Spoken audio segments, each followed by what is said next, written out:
All right, we will get started. We do have a wonderful program this evening. We're so happy to have everybody joining us. This is our third speaker in our three speaker series. This is our seventh annual TCS speaker series. I'm Whitney Ross, the executive director of Trinity Counseling Service. And we love that in addition to offering counseling and psychotherapy services, we're able to bring experts in their fields to share research and their work with the community. Tonight, we have Matt Kohut, who is an author, adjunct professor at Columbia University, TCS trustee extraordinaire, who will be with us to talk about what I would consider one of the most quintessential topics connected to mental health and wellness, and that's communication. When I think about communication, I think of the art and science of communication. So I'm thrilled to hear what Matt has to share with us tonight. Some of the nuts and bolts. This is meeting format, so we get to see many of your faces. We'd love to see your faces tonight. We ask that you use your mute function until Matt asks us to unmute. And I know that he will ask for some participation, which you are welcome not to if you'd like, but we also have the chat function. And if you'd like to type in some questions, Matt and I have access to seeing the questions. They're otherwise anonymous. We are recording tonight, so we'll be able to throw the program up on our website so that people who aren't able to join tonight can watch the program at a later date. We have in the chat function, you can see the title of his book, which is terrific, Compelling People, and his TED Talk. So if you want to watch that at a later time, I would highly recommend both. And Matt, what did I forget? That was more than enough. That was Okay, very generous of you. Thank you, Whitney. terrific. So let's get started. Thanks so much. All right, well, thank you. And it's a pleasure to be with you all this evening in this new format for one of these talks. I did one a few years ago where it was a few of us huddled around a whiteboard, and that was much more the style in which I would typically give a talk like this. This has been a year where we're all doing things differently than we used to. And so we titled this talk Compelling Communication in the Time of COVID. And I want to start just by asking you all to think about this for a second. What have you found challenging as far as communicating with people during COVID? And you can answer that in terms of your professional life. You can think of it in terms of your personal life. You're welcome to interpret it however you would like. But I would love for you to chat answers to this in the chat window if you're willing to. We won't call out names here, but I would love to hear some of the things that are on your minds as far as what's been different around communication and specifically what's been challenging. I'll certainly share some ideas about that myself, but feel free to just fire away here in the chat window if you've used that before. If you haven't used it, by the way, it's at the bottom of the screen. There's a little toolbar there. If you just move your mouse over the screen where my picture is probably showing up now, then a bar will emerge there. It's where the leave button is on one side, and right in the middle, usually, there's a little window that says chat. Feel free to just type some stuff in there about what you found either challenging or in some way new for you in the past year or so. And things are already beginning to show up here. So we're hearing about the distance between people and reading body language. By the way, you can direct message me in that chat window. You don't have to type to everyone. You can say to and find my name or find Whitney's name or find Erin O'Leary's name. She's on the TCS. She's our director of development. People's voices are strained by shouting across space or Zoom. These are really interesting inputs here. I'll give a few more seconds for other folks to weigh in here, and I'll share some observations. While I'm waiting, I'll just tell you a little bit about my practice. So for the past 15 years, I've been the managing partner of a firm called K&P Communications, and we're a bit of a boutique. All we do is try to help people communicate better in live settings. So we're not a full service communications firm that would do a communications plan for you and develop all your messages and all your various communications platforms. We really focus on this job, trying to help people communicate in live settings, getting ready for television appearances or meetings, presentations, even one-on-one meetings, people managing other people, what those kind of conversations are like, anything where people are talking to each other. So a few things more coming in. It feels more sterile to do this. Can't read facial expressions and feedback. Miss the casual interactions that you have that wind up being really productive. On the other hand, someone says that Zoom's been a great way to have meetings and get to know people better in certain settings. So let me offer some observations from the work I've been doing with clients over the past year. And my clients are across all sectors, private, nonprofit, and government, and they're international as well. And so I'm hearing this from lots of different people in lots of different settings, just how people are dealing with this. Nothing that I've seen in the chat window so far is surprising in any respect, or because I've been getting very consistently the same kinds of feedback from folks. And if I could just give you one overall picture of what's going on today, this is it. People are tired. And this communicating virtually has put a toll on people in a lot of ways. It's taken a toll as far as exhaustion level. People are managing lots of different challenges. They're multitasking, they're teaching, and they're juggling kids on their laps, and they're doing all kinds of things while they're supposed to be looking at a camera and talking to people.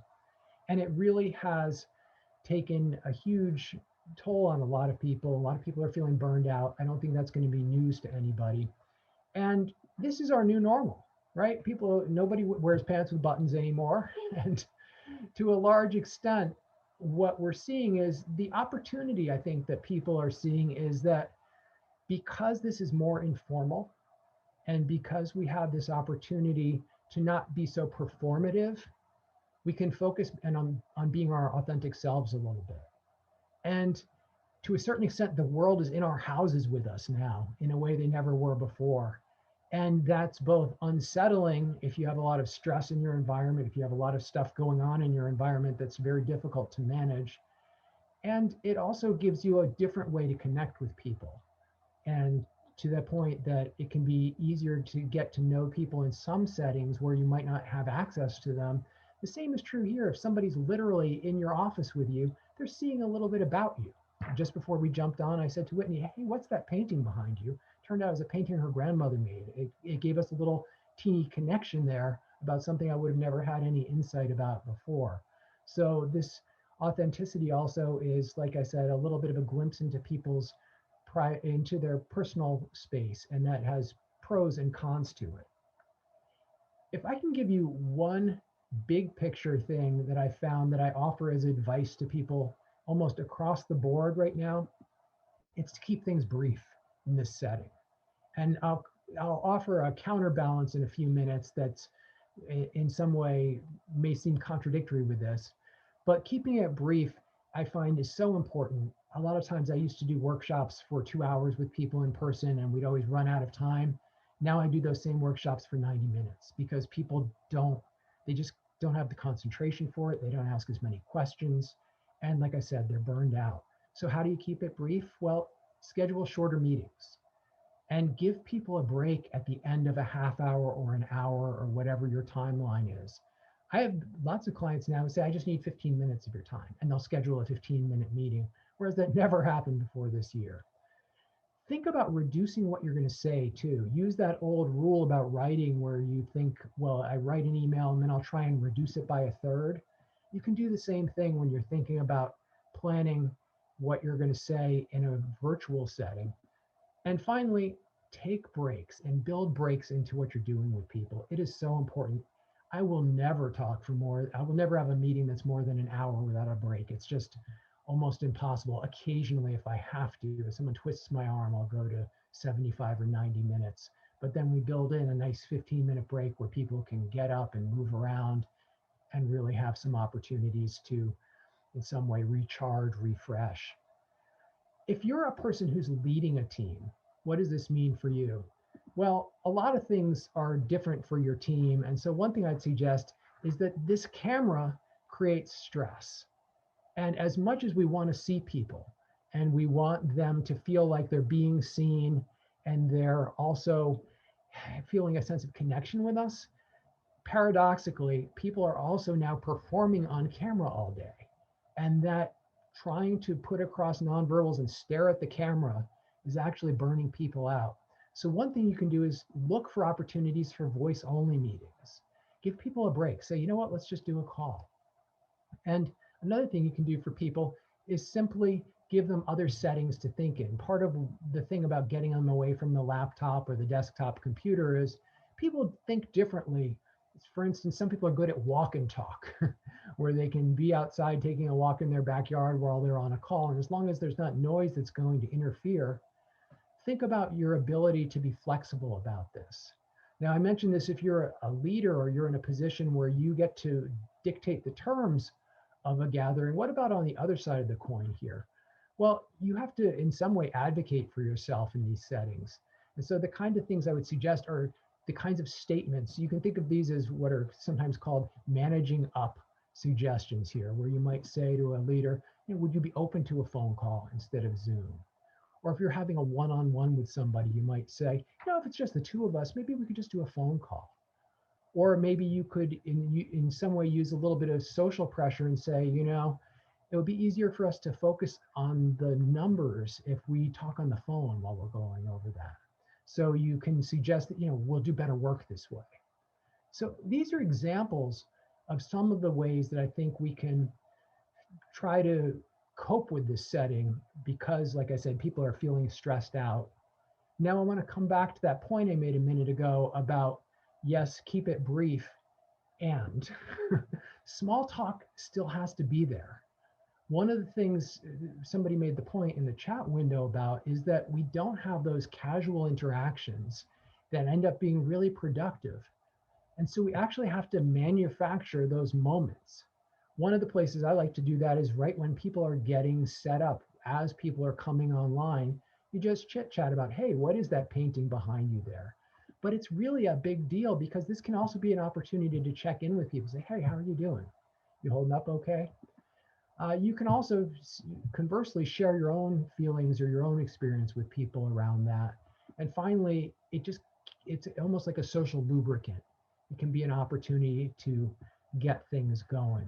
So I want to pause here for a second and both ask if people have other suggestions based on their experience they've been having with people about what's been working to manage these challenges, and also see if there are any questions about specifically coping with the constancy of virtual communication. In the chat here, I see somebody says, I've been able to participate in meetings overseas that I previously wasn't able to attend due to distance.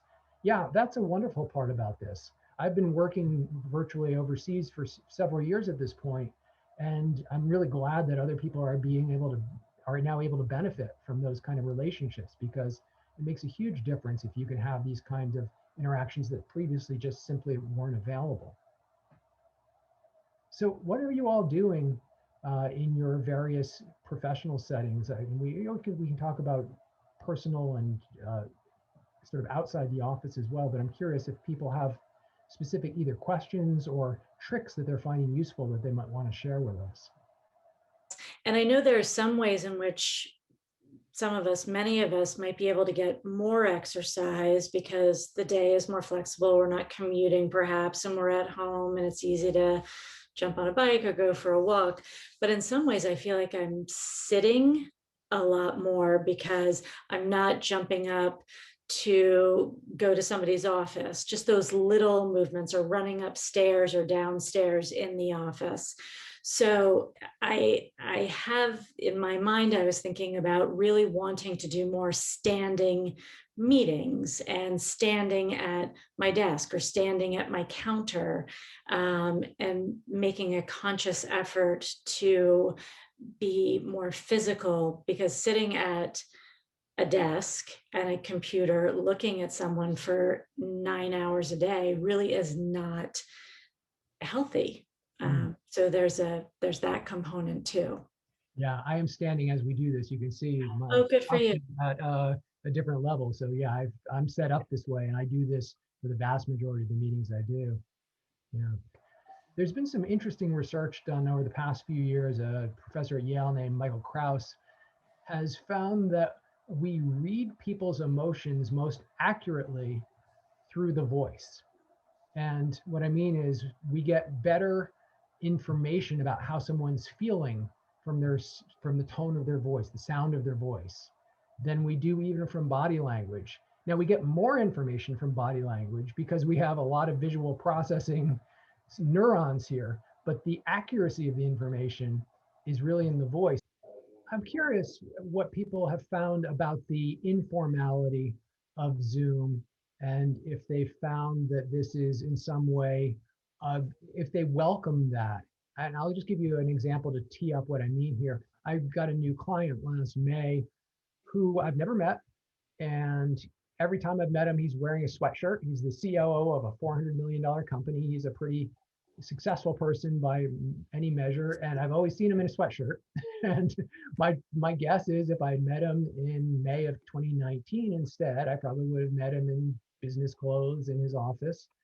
And I have a different understanding of him and a different perspective on him than I would otherwise. And I'm curious what people think about that informality. Are people enjoying that, or are people finding that in any way problematic? I'm curious what your thoughts are on that. If somebody's kid barges in and needs something, to me, that's a great moment in the call, and I think a lot of the people I work with at least are sort of past embarrassed about it. They never worry about that because they know it's just the way it is, and too bad, and everybody understands that that's where we are. And I think it just humanizes us all a little bit to see the dog and the kid and the delivery person at the door and whatever else happens while we're having these conversations. I want to turn to the chat window for a second here. Somebody said that she started a new business during this time, and that this being in this situation with COVID has given her an opportunity to talk to people while they're at home, and has actually created opportunity for her because everyone's at home. So I think that's an interesting thing that a lot of us maybe wouldn't have thought about it that way. Another perspective here is that on the personal side, using these channels, when people Zoom with their family members, one person says it makes her mom too sad because she'd rather be connecting over the phone, because it just the whole thing makes her realize what she's missing. So I think there's a lot of deep emotion we feel about this, and depending on how much we've been doing with people and how we just feel about the whole process, it can actually bring up a lot of different emotions for us. I want to talk a little bit now about some virtual tips and tricks. And this is okay, so we're stuck in this thing. What can you do to optimize for it a little bit? And so I'll share a few more slides with you, a few more ideas that have come up. It was pretty interesting in the first few weeks of the pandemic and people working from home. Suddenly there were a rash of articles out there about how to do this well. And I actually collated a bunch of these and put together a compendium of tips and tricks. And it's a little bit of this, a little bit of that. And I'm going to share sort of the high level of a lot of that. Ultimately, virtual presence doesn't have to cost a lot of money. It doesn't have to be a big deal. And you can think of boiling it down to good eye contact, good lighting, and no distractions. And by no distractions, what I really mean is your background. So background, I'm not going to show you a slide about how you should make a background. What I would suggest is you're trying to strike a balance between sharing a little bit about your personality or your life with people and not distracting them with it. And some people use bookshelves and some people use brick walls, and you have all kinds of opportunities around this. And I think if any of you are on Twitter, there's an account called Room Raider, which literally scores people who are showing up on CNN or different cable TV channels on their backgrounds. So there are almost norms around this these days. that have become conventional wisdom among people who spend a lot of time in virtual meetings that are out in the press. But I'm going to keep this a lot simpler than that and give you tips around thinking about lighting and eye contact and cameras and things like that. And again, not saying you have to spend a lot of money to do this. So let's start with lighting. Bad lighting versus good lighting. If you've ever taken photos with the light behind you, you know what happens. This guy here is my business partner, so I feel comfortable sharing his image here. This is my pal Seth Pendleton, and in one he's got a skylight behind him, and the other is lit up pretty well. So how do you do this? It's really not even that hard. One of the best tricks out there is to just have a little lamp behind your your webcam, whether it's a desktop or a laptop. And I literally have a couple of Home Depot touch lamps. I swear they must have cost $12 behind my laptop. And lo and behold, it lights things up pretty nicely. And again, I have none of these fancy ring lights. Ring lights, great, they're wonderful, but you don't need them. You can probably pirate the equipment from some other part of the house and do what you need to do for the sake of amping up your virtual game here a little bit. Now, another thing to think about is where your eye contact is. And here's where this gets weird, is that if you want to look at the people, you have to look, if you want them to think you're looking at them, you have to look at the dot. And this is really, it's incredibly unnerving. I've been training people to talk on television for years. And one of the ways that if you're ever watching a news program and you see a guest in one city talking to a host in another, for years, that guest was typically sitting in the equivalent of a dark closet looking at a piece of glass. And that looking at the piece of glass with no screen around them and no context and just someone in their earpiece, that's kind of what we're all doing now when we're trying to look at the video camera here. You know, look, when you're having a chat with your family or you're talking with your colleagues you talk with every day, this doesn't matter because people know that you're either in a work setting, maybe you're taking notes, or maybe you're looking down to read people's expressions. But when you're trying to connect with someone in this setting and when you're trying to optimize for the performance of that, and you really want them to feel like I'm looking at you. Well, when I'm looking at you, I'm actually looking at the dot and I'm not looking at you. And it's profoundly alienating on some level. And yet that's where the technology is. Unless I think the iPhone 12 actually finds your eyes. If you've got one of those, congratulations. I'd love to hear about it. But if you're trying to show someone that you're looking at them, keep this in mind for that purpose. Again, for all these more informal settings, look at your friends, look at your family, and know also where the camera is there. I do want to offer you one Zoom hack. It's very specific to Zoom, and you can all do this right now. So if you're on a PC, this will be on the top right of your Zoom window. And if you're on a Mac, it'll be on the top left. There are three dots there, three little icons there. One of them is to close your window. The other is to make it full screen. And then the middle one is to minimize your Zoom window. What I want you to do is minimize, hit the middle one, whichever you have there, and minimize your Zoom screen. And now I should have gotten very small on your screen somewhere.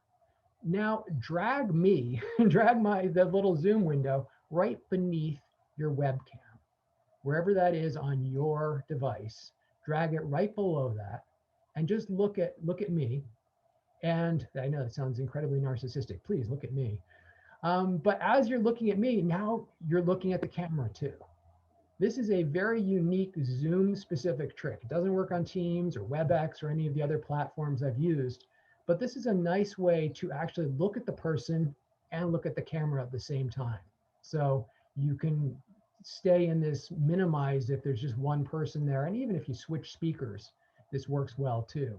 So you'll see the last speaker. So this can be helpful. By the way, if you want to get out of this, you can click on that little box to the right of the window there and you'll go back to your more normal size screen.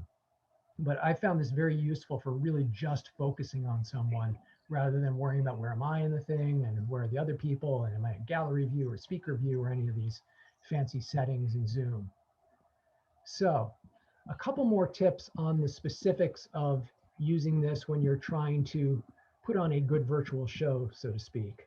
So eye contact matters a lot. So does camera angle. So my partner here is doing what he calls the chin multiplier. Any of us who are over about 26, you're going to see double and triple chins when we're looking down if our camera is too low. And so you want to set the camera at eye height or a little bit above. If you think about with selfies, people take their photos kind of up here. And there's a reason that that's the angle because it looks better. And so how you set that up when you're at home you can require a little jerry rigging. I'll show you. On the left is the setup I'm at right this minute. I told Whitney, yeah, I'm standing here. And so that's me standing at this standing desk with a couple of banker's boxes and books, stacking this thing to the right height. And then on the right there, you see my business partner set up where he's got a desk, a proper desk set up, but still he's got a couple of shoe boxes there. I think he's, Nike size 9 or something. And so do what you have to do if it matters for the purpose of getting your camera set in a way that you're really trying to make sure that your virtual presence is optimized in this setting. There are these various contraptions that you can get to hold your iPad on a tripod, and some of them work and some of them don't. It seems to be suboptimal, unfortunately. Yeah. One thing I didn't address is microphones and just making sure that you're loud enough. I think one of the good things, one person said in the chat to me that they felt like they were straining their voice.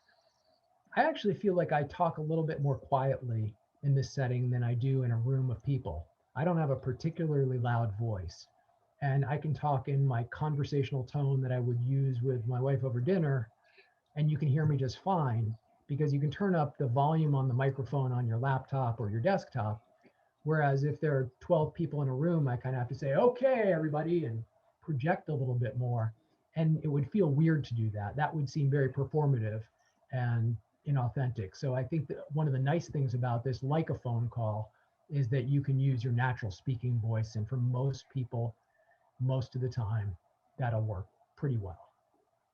What about glasses, Matt? I'm constantly fighting. I've got blue light glasses that may or may not be a thing and help. These are not blue light glasses, but I can see outlines and I can see who people are, but it's too blurry. So I need glasses, but I'm constantly dealing with the glare, and eye contact is so important to me, that I want people to be able to see my eyes and I want to see other people's eyes.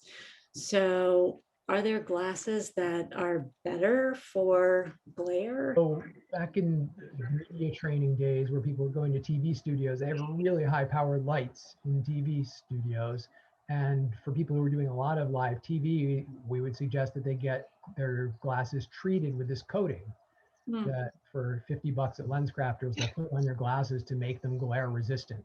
Oh, And it does work. okay. Yeah, but you have to kind of have it done with your prescription glasses and so on and so forth. But it really does work. Yeah. And if you're doing enough of this and you care about it enough, then you certainly will do your friends and colleagues a favor by losing the glare. But I agree with you. You do want to be able to look people in the eye, and it's to the extent possible here. And it's a good question and a good thing to consider if you're willing to make the investment. Okay. Yeah. Great. I want to talk a little bit more broadly here about, we promised you compelling communication, and I would hate for you to think it's just tips and tricks about the virtual world. And I want to give you a little bit of what I think about in general when I'm talking to people about communication. And I always start by thinking about emotion, because people decide how they feel about you before they decide how they feel about what you're saying.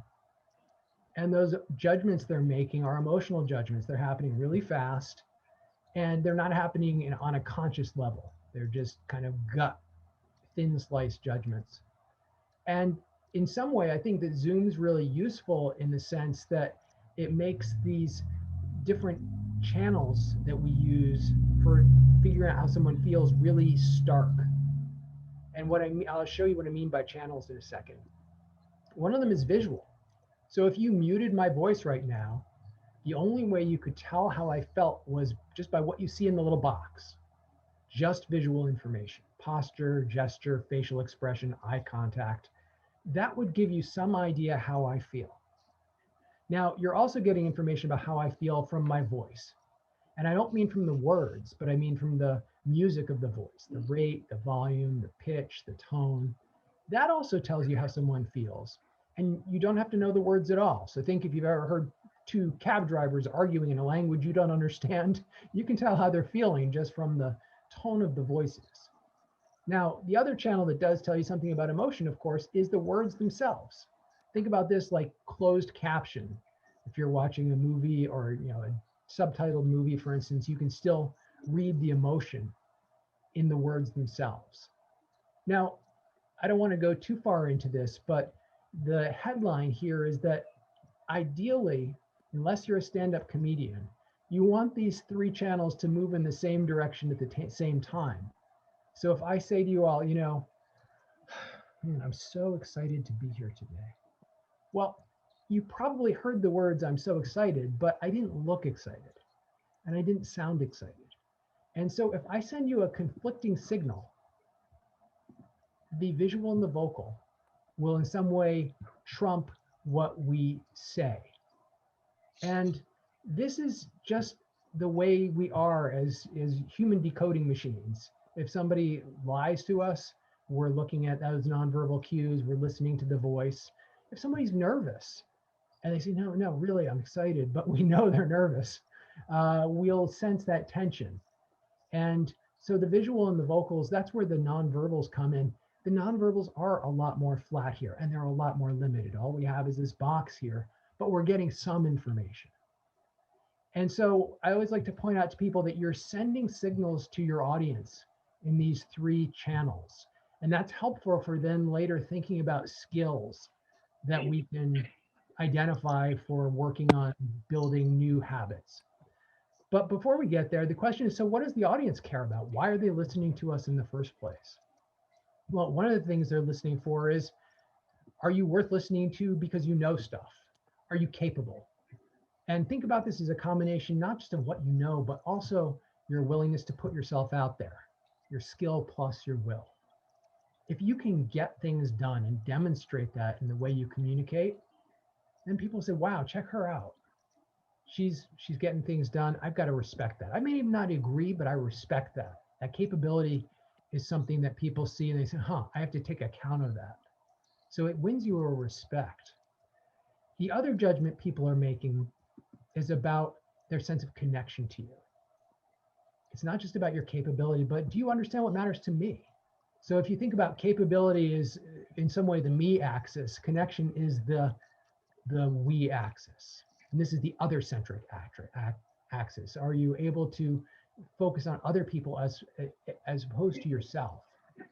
And if people sense that connection, that sense of shared seeing the world through a common lens, then they'll feel an affinity for you. And so, okay, these two judgments, they're a big deal.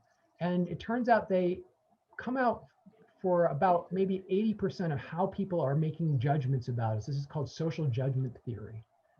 And I just want to get you thinking about what happens when we put these two things in tension with each other. They're not opposites, they're complements.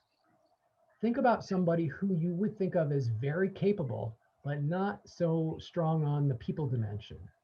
Generally speaking, that person often comes across as competent but cold. Sometimes this person comes across as a bully if they're more on the will side than the skill side. At the other extreme is the person who's lovely, but in some way we judge that they aren't quite so competent and we think that person's very nice, but in some way I have to protect that person perhaps because they maybe can't take care of themselves. I'm talking at the extreme here too. Generally, if someone does not really strike us as capable or caring, we tend not to notice them. The only people we do notice who lack both of these qualities are typically public figures who used to be somewhere else on this four quadrant chart, and they've fallen from grace in some way. And last but not least, there is a place we're trying to go. This is, as my partner says, it's the way my dog sees me. It's both capable and caring. It's admirable.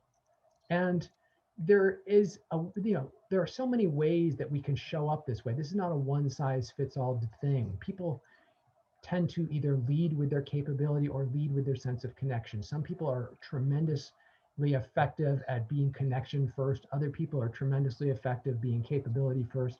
The question is, who are you? What's your natural default? And to what extent can you make sure that you're building skill and trying to think about the things that don't come naturally to you so that you can get over the threshold with the things that don't always come to you as second nature. And so when I'm working with clients, what I'm working on with them on is saying, okay, how are you showing people you communicate with both that you're capable and that you care in these three dimensions? And this becomes our framework for skill building. And one thing I would say is acknowledge right up front that this is a challenging platform in which to do this. And especially if you've reviewed somebody before in person, you can say, this is different. And it can be, it can feel a little distant. I would prefer we were doing this in person, and just sort of put that on the table. I think that's okay, because in some way they're probably feeling a little uncomfortable about it too. And certainly if you are, they might sense that you are if you don't say that. So I think it's perfectly a good practice to do that. If I were just to go one step beyond that, I suppose what I would say is that the way I think about feedback more generally is that I always try to communicate to somebody that because I'm committed to them and because I care about them, I'm going to be very honest with them. And I've borrowed that framing in some way and adapted it from a woman named Kim Scott, who wrote a book called Radical Candor about 3 or 4 years ago.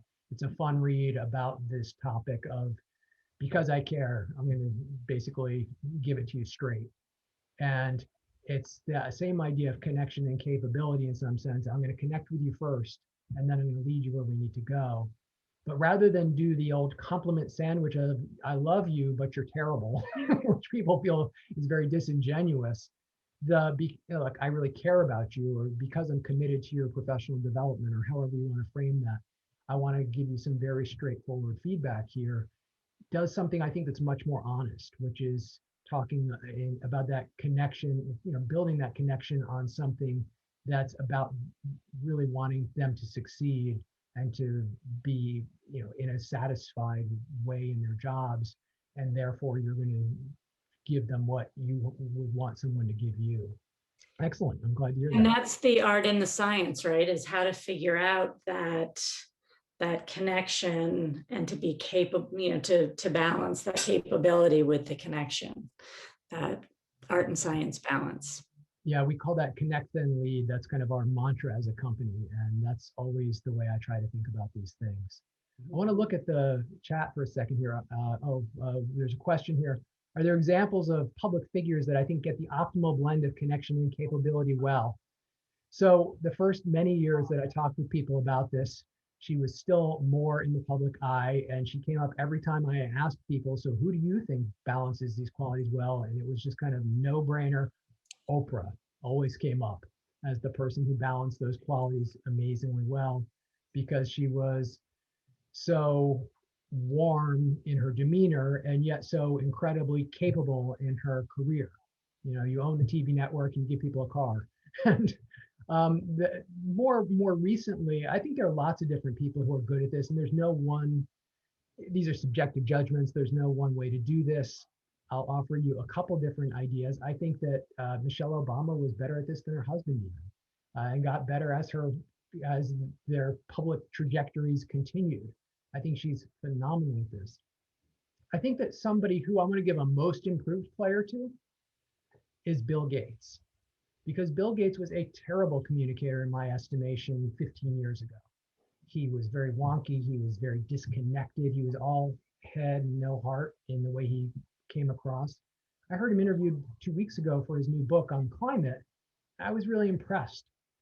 I mean, obviously, he's somebody who cares deeply about the world. He's saved more lives. He and his wife have saved more lives with their money through the Gates Foundation. Then it's hard to fathom who's done more in some way on an individual level. And yet he was having a very hard time connecting with people on a public presentation level. But he's really come a long way at doing that. Is he at the upper end of that upper right quadrant? Not quite. But I want to give a most improved rather than just give you the all-star list here. I have a question here from the chat I want to address, which is, do we need to go back to the office? I've been writing a book this last year that's not entirely about communication. It's also about how people learn from each other and transfer knowledge. And I'm working with a really esteemed colleague in this world. His name's Larry Pruzak. He really understands knowledge about as well as anyone alive. And he really feels like it's very important for people to be together again, not just for the emotional needs that have to be satisfied there, but for creative needs and for people to be able to bounce off each other in ways that informal communication allows, that formal just doesn't quite do the same way. To Betsy's point about presentations become shows now, and those informal interactions get lost. And so I would say we're probably not likely to go back to the office the way we did, just because of the way the world seems to be moving. But I think that in a lot of ways, we're going to need to go back, at least in some respect, in some amount of time. I don't know. We're going to see a lot of jockeying for what the right balance is. But I do think people are going to have to get it together, not just to satisfy human emotional needs, but also to be creative together and to stimulate each other and to think together and to argue and do all these things that we can do much better when we can really be in the same space as each other. But no crystal ball there. For those of us who have our personal lives sort of set in our ways too, that's a lot of where you get your personal life when you're a young person as well. Not only is it your professional experience, but people meet spouses and lifelong friends and different kinds of colleagues who become real long-term relationships, mentors. And if they don't have that opportunity, then it's hard to see where those relationships will form in the same way. One thing that we instituted pretty early on, actually right as we started this remote status, every single day at 3:00 at TCS, we meet as a group for 30 minutes, and it's sort of an around the water cooler event. We do not talk about work at all. That's a rule. And it's completely voluntary for the staff. And I want to say that, and we've got some staff on the call, it is a rare day that people don't show up. Everyone shows up every single day at 3:00 for 30 minutes, and we keep it hard. There's a hard stop at 30 minutes, and we just chat about silly things, and they're pretty silly every day. But it's an opportunity to connect and to be silly and to be creative sometimes and to talk about dumb things sometimes. But to have the kind of relationship that we would have if we're in the office. And it's been very sustaining for me. I hope the staff feel like that. But that's been a fun thing that has happened as a result of moving into remote status. I think you're right that you have to be intentional about this. Mm-hmm. And that's one of the things that is, I guess it's unfortunate, but you do have to make plans for those things. You have to think about them in ways we just took for granted before. And I'm glad that you've been doing that at TCS, because I know a lot of people are not having those opportunities because they have meetings just scheduled back to back to back. And none of them are that meeting. And Right. they're really missing out. And that's, I think, driving a lot of the fatigue we were talking about earlier as well. And I think that because, again, it kind of goes down to this plan thing. People need to use raise hand function if you have a lot of people in a meeting, or everybody sort of has to have a norm about, and please, no, you finish, because otherwise it just gets hard. I mean, there are really interesting studies about crosstalk in different cultures. And in a lot of cultures, people talk at the same time, and it's not rude even, because there's an extent to which we can do a little bit of that, and it can work very well. And you can't do that in this platform. And so I do think that a little bit of order for things like raised hand and having some sort of a norm that people agree to is important, because unfortunately the bandwidth and the latency and all that stuff just doesn't make it work where you can hear people at the same time and have that same sense of overlap with people. I wish there were a better answer to this.